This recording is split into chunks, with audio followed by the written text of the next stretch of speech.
So this is Normie, you guys. And I'm Rita, by the way, with Everything Homemade. Normie was born yesterday morning, about 3 o'clock in the morning. So he is brand new. He's about a day and a half old. And this is Mom right here. Hi, Mom. And so Mom produces a lot of milk, and she can produce as much milk needed for like 3 calves. So when Normie was born, we knew right away that we would have to milk that evening. So about 16 hours after Clover gave birth. We end up milking the quarters that Normie does not drink. Otherwise, Clover here would get mastitis because she just produces too much milk. And you can see there where Normie likes to drink. Normie likes that teat that's sticking out there. But an udder has 4 quarters, and so Normie doesn't drink the rest of the other 3. So last night, we went in and milked the 3 quarters that Normie is not drinking. And so it's filled with colostrum, and colostrum is liquid gold because there's so much micronutrients in it and vitamins. It is good for the calf, but it's also really good for us humans. It's really good for our gut health. It's really good for our hormones. It's really good for inflammation and overall health. That instead of throwing that colostrum filled milk away, I actually make colostrum cheese out of it. It makes the best cheese in the world, in my opinion, and I call it liquid gold cheddar cheese because it only happens when we need to milk one of our cows and it's full of colostrum. So this little guy's getting tons of colostrum, and we're going to get a little bit of the colostrum to boost our health here in the spring. I'm going to show you here today how simple it is to make this colostrum cheddar cheese.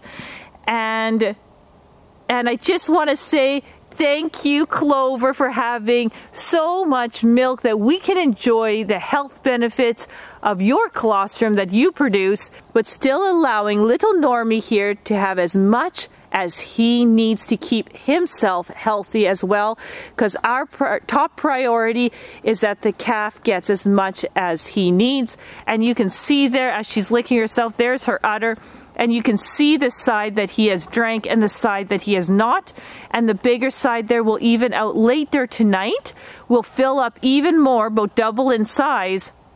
And we will have to milk that out tonight to even her out so she does not get any mastitis and she stays super healthy. So let's head her inside and make some delicious cheese. So you just keep snoozing there, Normie, in the morning sun while I make some delicious cheese inside. As I head inside here, you can also check out our website at everything-homemade.com. I have several cookbooks that I have written on there. One Everything Stevia, one Everything Whole Wheat Sourdough Cookbook. I also sell my cheese cultures as well. So if you're looking for a thermophilic or a mesophilic cheese culture, you can definitely order it online. I ship all over the world. So check out the website again at everything-homemade.com. There's a lot more on there. Okay, you guys, so this is a 3-gallon container, and this is what we milk from Clover. So we got about 2 gallons for sure, and I will give you an exact measurement once I pour it into my pot, as my pot does show you how much is in there. So I just wanted to show you this before we mix it up. Here is that really rich colostrum cream. Look at that, and you can see even right through this container how yellow it is. Oh, this is good stuff. The rest here is milk. So we're gonna turn this into lovely cheese for our health. So let's just open this up, and now take a look at this. I'm actually gonna put a spoon in it just to show you. Look at that. See that? Oh yeah. Look how thick that is. This is why it makes such good cheese. It is so rich, delicious. This is what keeps the calf so healthy and boost the immune system. And this is what we're going to do today. We are going to naturally boost our immune system by eating this delicious colostrum cheese. And you could definitely drink this as well. I've actually turned this into ice cream.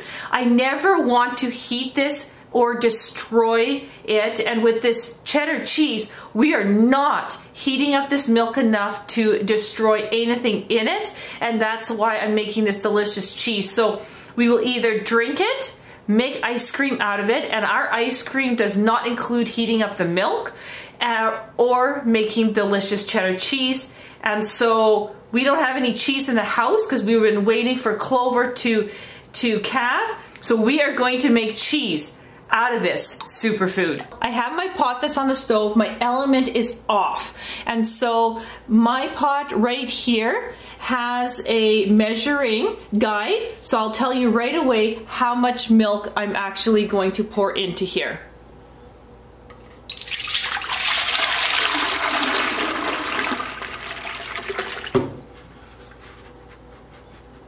So I am using 8 quarts of milk. So at this point, we want to just turn the element on to medium heat. Now pay close attention. This heats up quite quickly. We only want to heat this up to 95 Fahrenheit. Just enough basically where it's close to body temperature. So you're looking at around 37 degrees Celsius.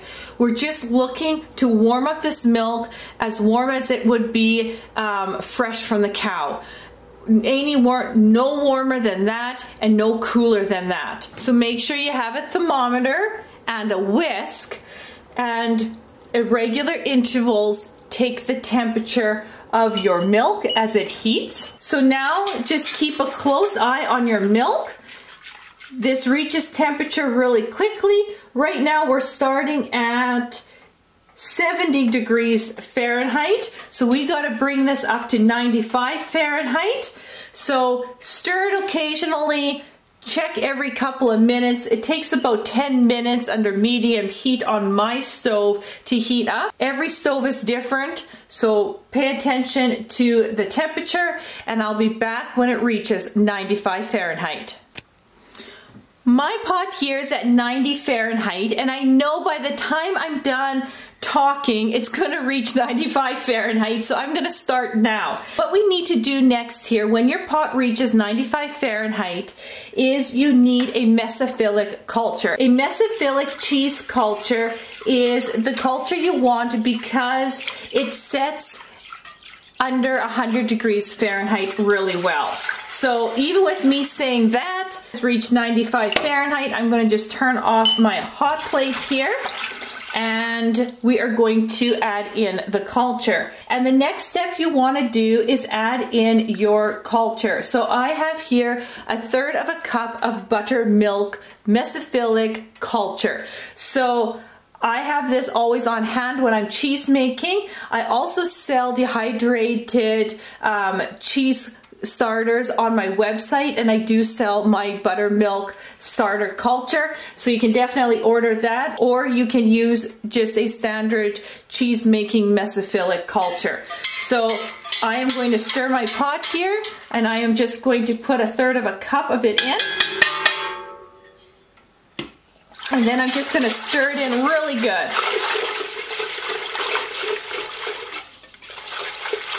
And so this step is done. So now what you want to do is place the lid on your pot and just leave it here for an hour. So that'll just help to grow that culture, and then we'll be back here after that hour. An hour has went by, and now it's time to add in our rennet into this set up milk. So this process is really going to change depending on what kind of rennet you have. There's powdered rennets, there's liquid rennets, there's tablet rennets. This is the rennet that I have. I'll have it listed in the description box below. I use just under 1/8 of a teaspoon of this rennet here. you are going to have to basically use your guide on your rennet to tell you how much rennet you need to be using for 2 gallons of milk. So I'm going to be using just under 1/8 of a teaspoon. And for mine, I need to add in a little bit of water.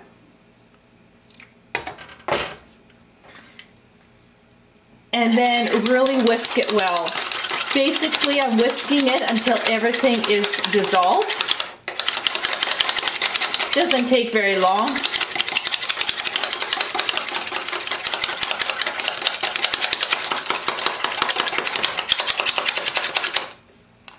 As you can see here, everything is dissolved. And then what you want to do is I'd like to start whisking my milk already and then pour it in slowly so it whisks evenly throughout your mixture. Really, really good. And then keep on whisking it for a minute.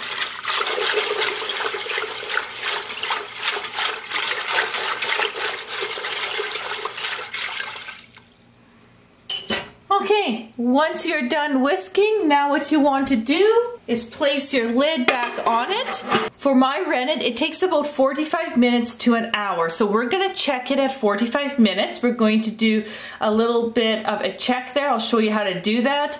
And then if it's not quite ready, we'll give it another 15-20 minutes. So again, know your rennet. Know how long it takes to set up your cheese. With the rennet test that I will show you in 45 minutes, that will tell you if you can actually make your cheese right then or give it a little bit more time on what we see with that test. So I'll see you back here in 45 minutes. Okay, so let's do that rennet test. It's been 45 minutes later. So you want to take a curd knife and basically I go in the middle and I'm going to split it. And if it has a really nice split, then it's ready to go. Now I have to remember this is colostrum cheese, and so the top layer is going to be really high fat. So you kind of got to go a little bit deeper, and you can see that it's splitting really nice. That is good. When you don't got such a fat layer, then you can see it right away, and that's why I'm going a little deeper to get through that fat layer. So now we want to cut the curd. So cutting the curd, basically I start from the sides, and I kind of just loosen up my sides, and then I just basically I'm going to go like this throughout it. Just watch. Then I'm going to go the opposite way.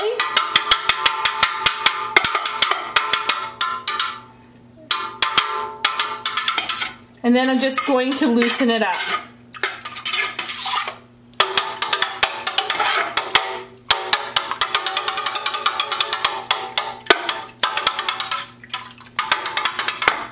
Okay, that's all we need to do. Now what we need to do is just let this sit for a half an hour. And what that's going to do is allow the whey to come out of the curds. So again, lid back on and put 30 minutes in and I'll see you back. 30 minutes has gone by. You can see the whey that has pulled out of the curds. So now what we want to do is some quick prep, because once we start stirring and lightly heating up these curds, we can't stop to do the prep. The prep needs to be done already so we can just pour out our whey and get it into the cheese press. So let's place the lid back on and let's move to my table and I'll show you what you need to prep. So as you can see on my table here, I have 3 bowls. So I have a quite large bowl, and that's the one I am going to put my large cheesecloth over like this and pour all my whey and my curds in here. My cheesecloth is going to catch the curds. Then I have the second bowl. The second bowl is I'm going to transfer the curds from my cheesecloth into this bowl and mix it with salt. So for my third bowl, I have a smaller cheesecloth because this one here is where I'm going to have my cheese mold in. And I'm going to have my cheesecloth, and then my final curds will go in here, followed by the follower. So the next step we need to do is salt. I am using Redmond's real salt. Lots of minerals. I am not using special cheese salt at all. I want really high quality salt, and I've been using this salt for years and it works great. Basically, my personal proportion for salt with cheese is 1 tablespoon per gallon of milk used. So we use 2 gallons, means that we need 2 tablespoons. So there is 1 tablespoon and 2 tablespoons. So get this set aside close to your working area. The next thing you want to set up is your cheese press. So I have something really unique set up for my cheese press. I just have a ice cream bucket, and this is literally the buckets that they're using in the ice cream shops. It holds 3 gallons of ice cream, and I can get them used for like a bucket container. And then I've had my son drill some holes. So there's holes at the bottom for the whey to seep out. And this rack here is on an angle. And so all the whey will seep through those drill holes and then just go into my sink right here. I also have weights right here. I have a 2 kilogram weight here, and then these here are 10-pound weights, and I have 4 of them. I also have a little bit different sizes in diameter because this here is tapered, so I always put this little weight on and then a smaller 10 diameter weight to compensate for the taper, and then a larger one, and it works great. So this is my own homemade cheese press. I put this together very cheaply and it works fantastic. Plus it's cat proof and animal proof, and it just works fantastic. So now that I have this prepped, we only have one more thing to go over. So the last detail that we need to get ready is our cheesecloths. Now, the best thing to do is actually use warm water and just get these cheesecloths soaking wet, wring them out, and then drape it over. It kind of creates this non-stick on your cheesecloth, so your curds don't stick to your cheesecloths as bad as if you would just use a completely dry cheesecloth and then pour your whey and curds over it. And I'm using warm water here.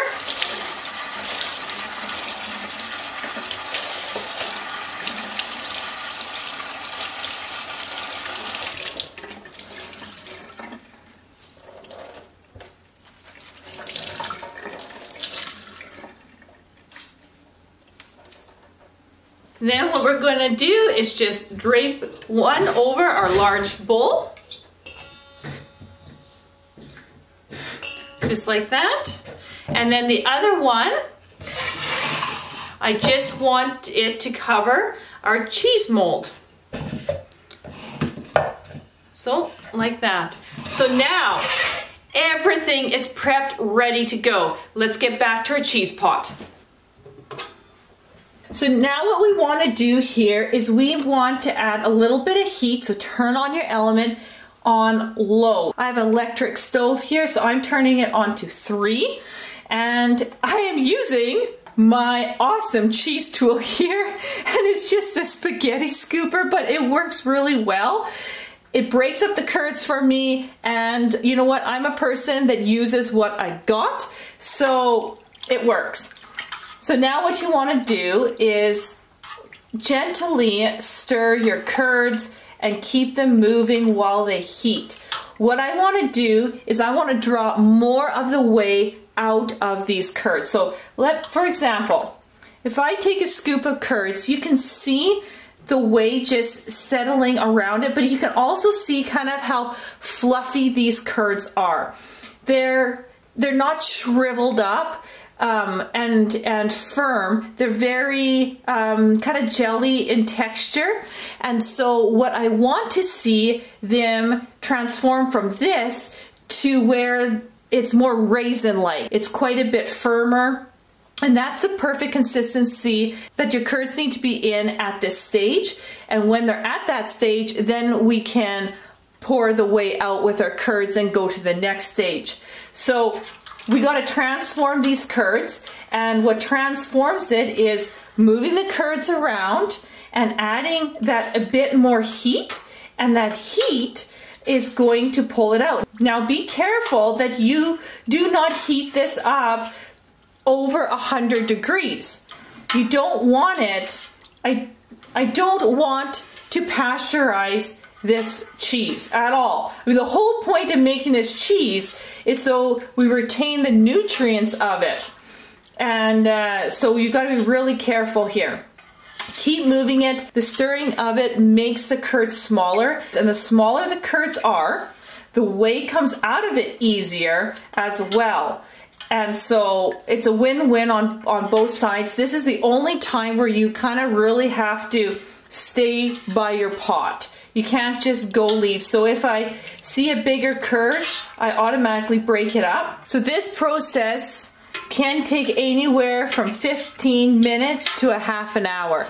So at this time, when you're stirring your pot, between 15 minutes to 30 minutes, I use my time wisely by catching up on some reading. I can hold a book with my left hand and read as I stir my pot. I either will catch up on some research that maybe I needed to do, but I haven't had the time yet to do it. It's a good time to do it.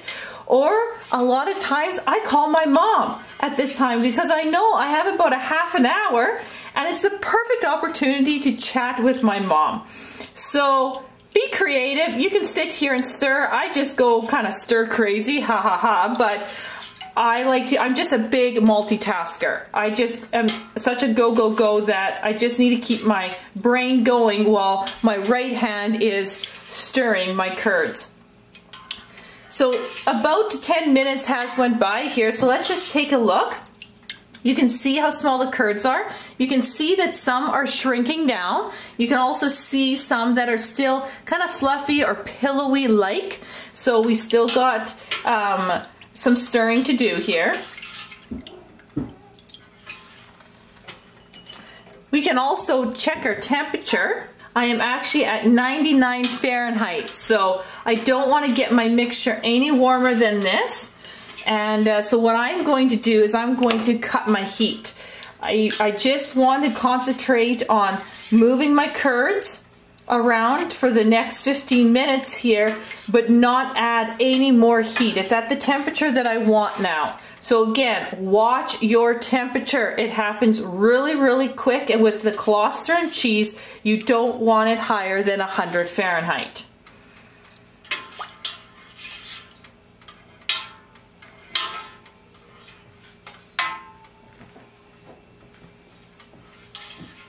I just took a scoop of curds out, and you can see the majority of them are starting to shrivel up, and that's a really good sign that we're almost there. And you know what, you want about 90% of them to just start shriveling up, and we're looking pretty good. You can see here too, when I stop stirring, you can see how much whey has come out, and you can see actually kind of this globs of really thick cream colostrum. Isn't that cool? In my pot as well. So this looks really good, and I'm happy about it. So let's pour out this pot now into the big bowl that we have lined with that wet cheesecloth.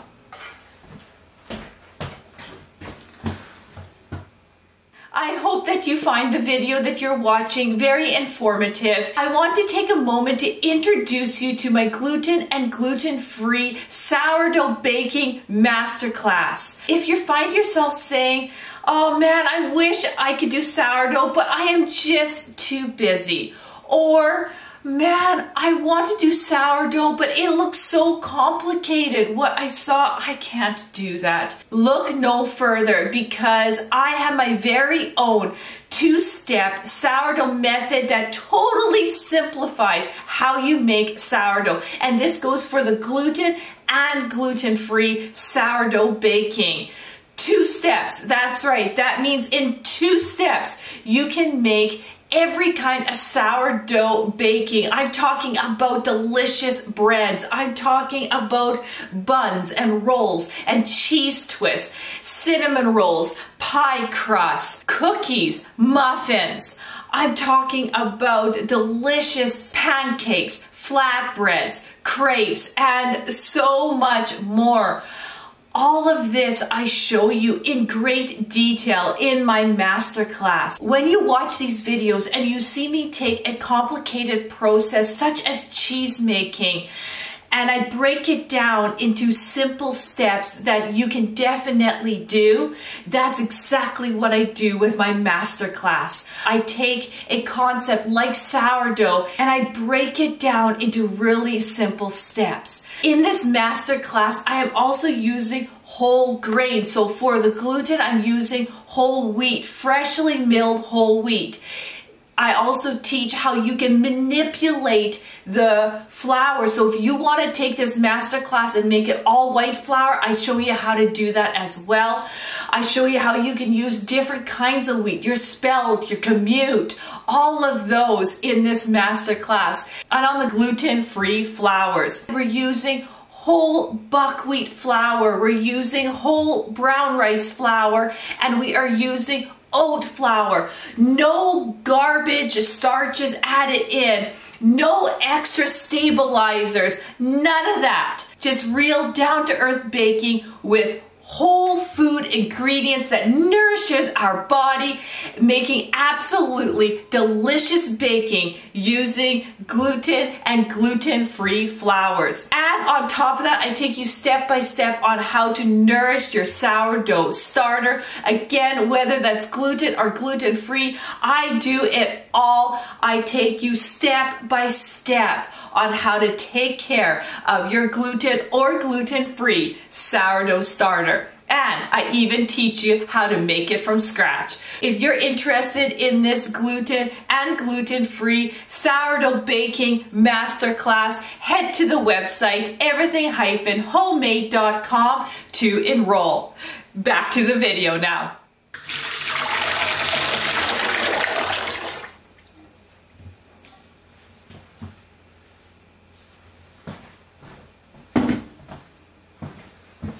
So now what I'm going to do is I'm going to grab each corner, because we need to pick this up and we need to let the whey drain out of our cheesecloth here.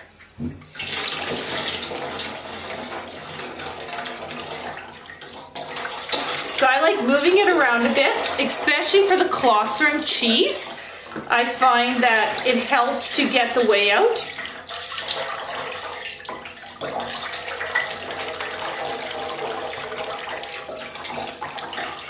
And I guess I'm a little bit impatient. I want the whey out, I want to get this done to move on to the next thing on the farm.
Okay, you're never ever going to get all the way out. You just want to get about 95% of it.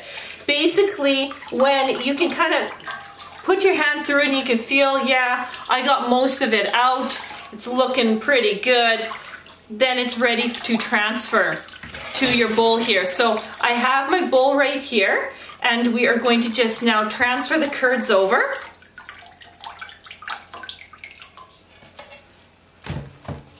So I'm just going to spill them out of our cheesecloth, and at the end of this video I'm going to show you how to clean this cheesecloth really quickly and easily. So I'm just going to set that aside. So now what I want to do is take my salt here. I'm just going to sprinkle it over. Then I'm going to just work in that salt.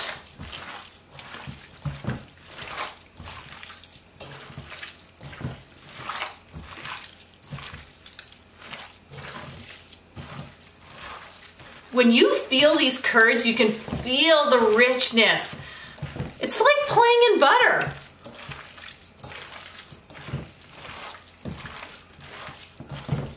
Okay, once it's thoroughly mixed, then what you want to do is you have your cheese mold here aligned with your cheesecloth. So now we want to transfer it in.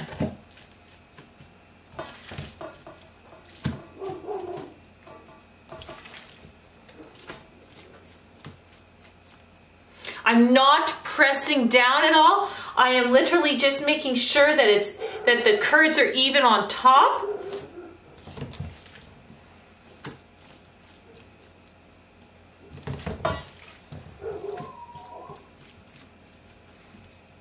And if you can hear my dogs barking, I don't know what they're barking. We're out here in the country, so maybe there's a bear or a coyote or something wandering around on our property line. So they are super important to keep those wild animals off our property. I don't mind them around our property, just not on our property. And they don't know. Our dogs are super important. That this whey, you guys, is super nutritious for animals as well. So I'm going to give them some of this colostrum whey to boost my dogs and our outside kitties too. So all in all, we are going to benefit. Our dogs and cats are going to benefit from it. It's a win-win. Okay, so now what we want to do is we want to take the corners of our cheesecloth and I just, drape it over just like that. Tuck any pieces that might have got missed in. Again, I am not pressing. This is when we press, when we take the follower and we put it on top, and then we want to press evenly. And this is why my cheese mold is in another bowl, is to catch the whey. So I'm going to go like that. So now, normally I would just transfer this to my cheese press, but I'm going to wash my hands so I can move my camera to my cheese press to show what the next step. Okay, transfer my cheese mold right beside my cheese press. I'm just going to lift it up and put it right into my cheese press, like that. And you can see there's a little bit of whey left into this bowl.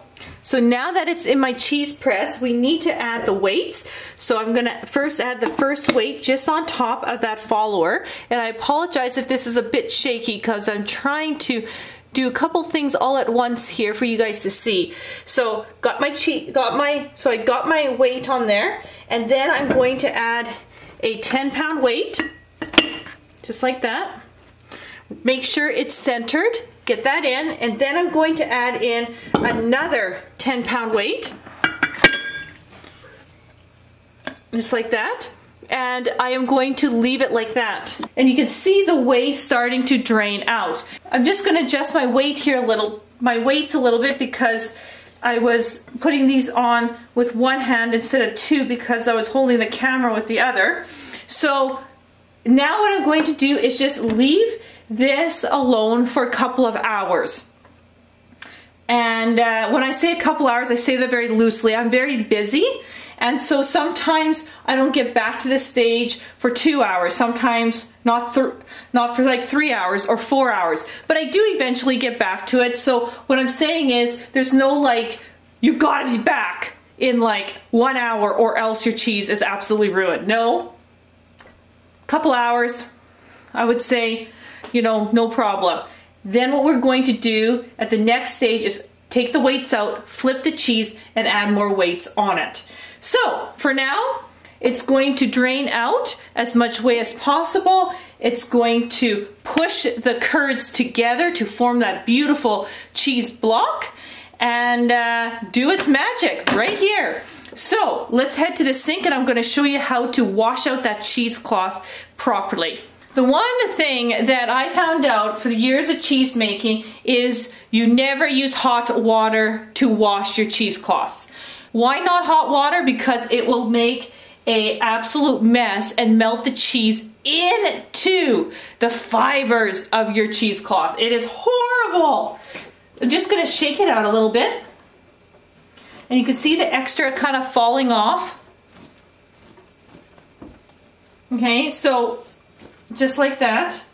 I'm just gonna set this aside. Now I have a kind of a mess in my sink here. And what I'm gonna do is I'm gonna take some of these curds right here and I'm gonna save it for my outside kitties because they'll go crazy over it. And so what I'm gonna do now is I'm going to turn on my faucet to ice cold. And then I'm just gonna add a little bit of warmth. Just a little bit. So basically it just takes the chill off just slightly, but this is like cold. Like if you feel this, this is cold water. Then I'm gonna take my cheesecloth, stick my hand underneath it, and start rubbing it. And you can see it, that it's starting to come off really easily.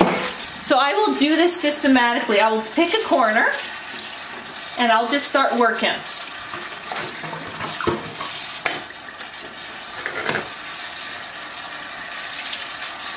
And when I've done that corner, I'll kind of drape it over my sink so I know it's done, and I'll just continue going.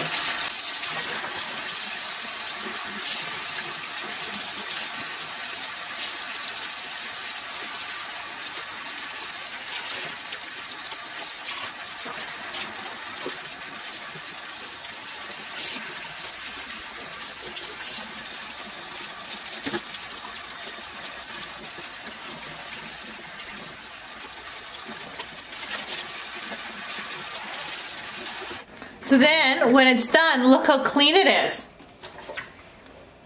Beautifully clean cheesecloth. So now let's just wring it out. And this cheesecloth right here, I have been using for almost 2 years. I will averagely make around 300 blocks of cheese. 300. So this is how I get it clean. Look at that. Look at the difference. And so that is the way to get your cheesecloth cleaned with no residue, no smell, and ready for the next batch of cheese. So what I do is I just, I have a little hanger in the washroom that I just drape it over and I just air dry it out and it's ready for the next block of cheese. So I will see you back here 2 to 4 hours when I get back into the kitchen and we will address that block in the press. So it's been 2 hours later and let's just take the weights off.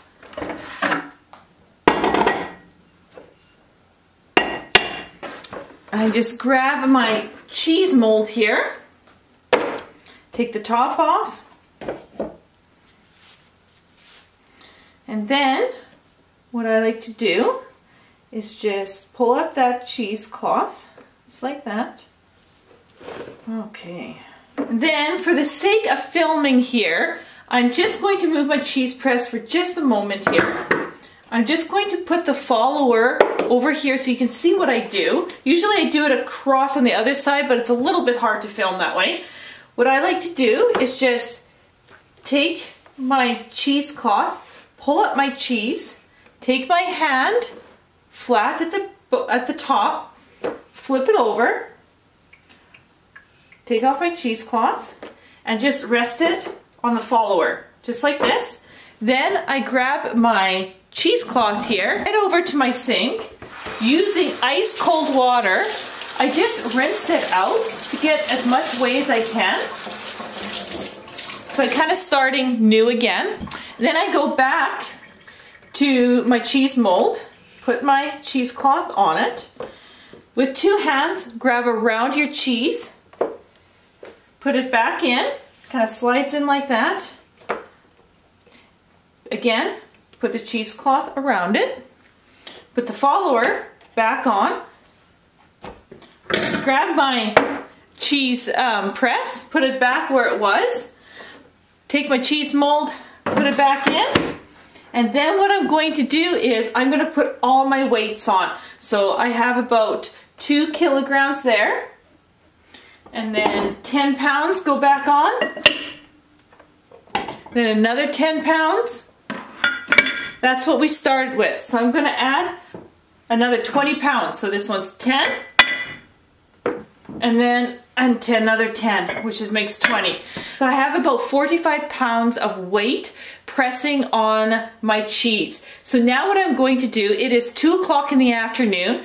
I am going to leave this until about 5 o'clock tomorrow. So now I just walk away. I'm not going to flip it again. I know some people do, but man, I just don't got the time. I flip it once, put the weight on all the way, and I just forget about it. Until tomorrow morning when I wake up, I will show you what I do with the cheese. But for now, let's get on with life. I will worry about this tomorrow. Anyway, see you back tomorrow. Okay, you guys, are you ready to see the finished cheese? I can't wait to show you.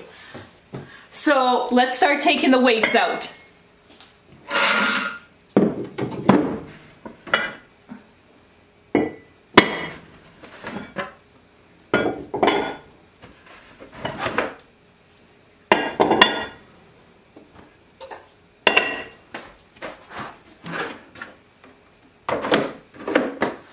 Okay, now I need to take the follower out, and I'm just going to move my weights here side, and I'm just going to place the follower here.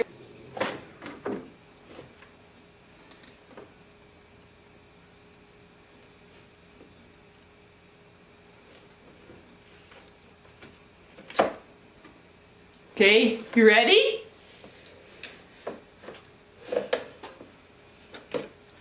Would you look at that? Oh yeah. You can see how much curds are made with 2 gallons of colostrum milk. Like, there is lots of fat in this cheese. It is the best. Oh yeah. I mean, let's just measure. I'll measure the thickness here. So we are 3 inches in height and 7.5 inches in diameter. So that's how big my block of cheese is. Are you curious about the weight? We'll go pounds. Let's move my cheese press over a little bit.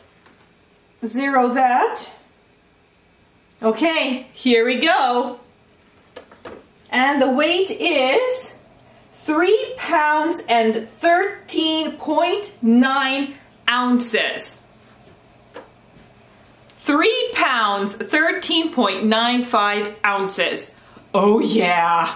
Now that you know how big this cheese block is, what I'm going to do is actually put it on a rack. So I taught how to cure cheese in another YouTube video, and I am going to link that in the description box below.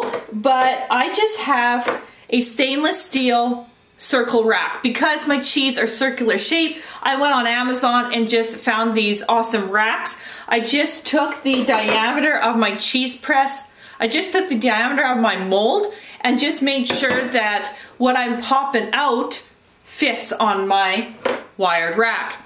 And then what I find I like to do is I bought some square silicone sheets just for like dehydrating. I cut them into perfect circles to go over my cheese rack because I found that if I place my cheese just on the rack here, the bars right here dig into the cheese, while if I use a piece of silicone, it distributes the weight more evenly across and it just works a lot better.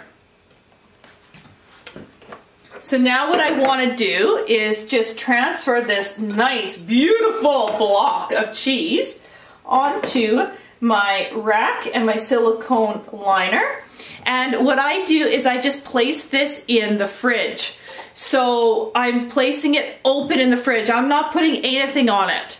And I will leave it in the fridge for a couple of days, and then basically when I remember, which is usually within 24 to 48 hours, I will flip it so the other side dries nicely, even though yes, it will dry underneath, but it will dry unhindered by the silicone mat, and it'll just dry a lot more even. So I'll dry it, this block, for about a week to a week and a half in the fridge, flipping it over every day to every second day. That'll give a nice cure. Because if you feel your cheese right now, it's a bit damp.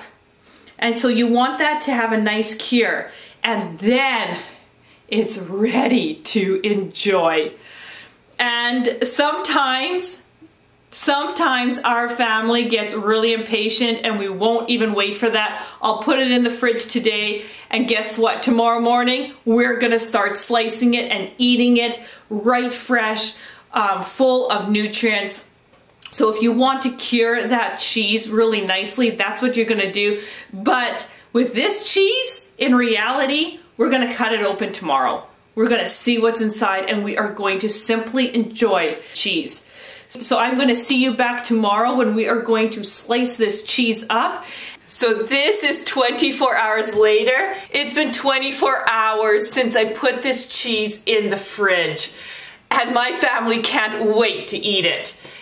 It's got a really nice dried out crust, and that is perfect. You don't want it wet. I flipped it twice now, and oh man, they can't wait to have some for breakfast this morning.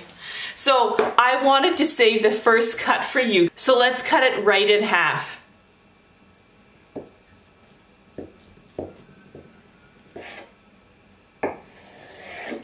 Take a look.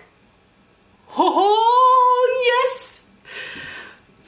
You know what? I have made so many blocks of cheese, but every time I slice open a cheese, I get so excited.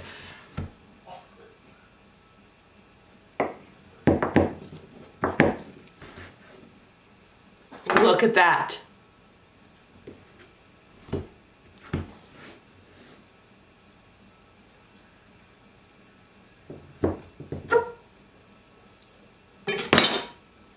Oh yeah. We're all going to definitely enjoy a couple of slices of cheese this morning. And so remember, check out our website at everything-homemade.com if you're interested in the Everything Stevia and Everything Whole Wheat Sourdough cookbooks. Definitely check out that website. Also, check out my masterclass on sourdough. It's a masterclass showing you the ins and outs of gluten and gluten-free sourdough baking. So you don't want to miss that at all. It'll show my two-step technique that makes sourdough a breeze to make. I will see you on the next video.